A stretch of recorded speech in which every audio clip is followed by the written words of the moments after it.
سلام دوستی عزیز، باز خوش آمدید به یک ویدیو نه. امروز گپ میزنیم درباره OCO داخل بایننس و اسپات تریدنگ. OCO چی را میگه و داخل چی فواید داره و چی نقصانات داره و از این ما شما چه رقم فایده گرفته میتونیم. ویدیو را تا آخر تماشا کنید دوستا. از او پیش درباره لیمیت و درباره مارکت، درباره استاپ لیمیت و درباره تریلینگ استاپ لاس ویدیو جور کردگی هستم. ویدیو را شما دیدن میتونین. امروز درباره OCO گپ میزنیم که OCO چی است دوستا. از OCO ما شما چه رقم فایده گرفته میتونیم. ویدیو را تا آخر تماشا کنید دوستا. اگر کسایی که در چنل نو آمده چنل لازم سابسکرایب کنید و زنگوله را هم بزنید تا که روزانه آپدیت پول دیجیتال کریپتوکارنسی در شما برسه دوستا. داخلی صرافی بایننس در اسپات تریدنگ موجود هستم و داخلی OCO را ما سلیکت کردم دوستا. دیدن میتونین پیش ما چند GNS کوین هسته. ما میخوایم که سر GNS کوین OCO را اپلای کنم. ویدیو را اسکیپ نکنید تا آخر تماشا کنید دوستا. فعلا یک چیز را اگر در اینجا ببینیم، GNS کوین قیمتش 7.12 سنت است. در اینجا دیده میتونین دوستا OCO نوشته است و در اینجا پرایس USDT و در اینجا نوشته است استاپ USDT و در اینجا نوشته است لیمیت USDT. در اینجا اماونت GNS. خب اول گپ میزنیم درباره پرایس. پرایس چی معنا داره؟ مثلا در پیش ما GNS کوین است.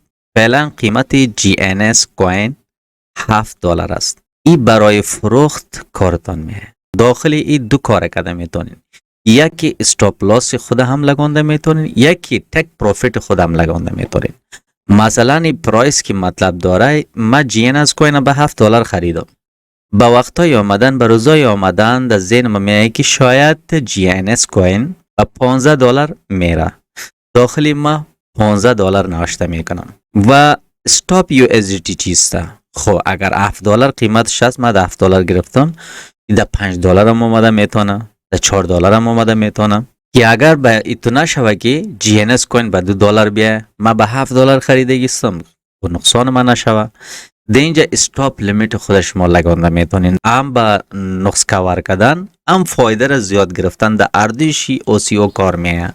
اگر OCO را فهمیدیم بچه داخل بایننس، باز ضرورت استاپ لاس ای چیزا را که هست باز قدر در شما ضرورت نیسته. فقط OCO را از OCO استعمال کرده میتونن. زیاد بچه ها میفهمن اما استعمال نمیکنن. از این خاطر 100% بلد نیستن که میترسن که کدام خرابی نشوه. گفته ویدیو را تا آخر تماشا کنید دوستان. ویدیو را اسکیپ نکنید. مثلا من میگم که از اینجا GNS کوین میره پایین. وقتی که پایین بره خود نقصان میشه. اگر پایین و قدر هم نه، زیاد پایین میره و میترسم. مثلا در اینجا من میگم که نه، در $5 اگر آمد استاپ لاس ما اکتیو شوه و $4.5 ای سودا شوه دیگه. آخری قیمت دیگه $4.5. در $5 اگر بیایه که استاپ لاس ما اکتیو شوه و در $4.5 روخته شوه. در این قسمت اماونت را نوشته میکنین. 100% شم سودا کرده میتونین، 50% شم سودا میکرده میتونین. در اینجا چه قدری که در پیش شما اگر کوین باشه، کوین شما سودا کرده میتونین. من فعلا خود GNS کوین داشتم. درباره GNS کوین به شما فهماندم. اگر شما کدام کوین دیگه دارین، از اینجا دوستا با شما خودتون لیست دیده کوین خود سلیکت کرده میتونین. و ای بود سودا کردن. داخلی OCO شما خریداری هم کرده میتونین. از OCO به این ترتیب شما فایده گرفته میتونین دوستا. امیدوارم که امروز ویدیو خوشتون آمده باشه دوستا. ویدیو اگر خوشتون آمده باشه یک لایک بزنید. اگر کدام سوالی دارین در کامل لازم نوشته کنید دوستا. اگر کسایی که در بایننس اکانت جور نکرده، لینک بایننس صرافی در دسکریپشن هست، از اونجا شما اکانت جور کردن میتونین دوستا. تشکر یک جهان. خداحافظتون دوستا.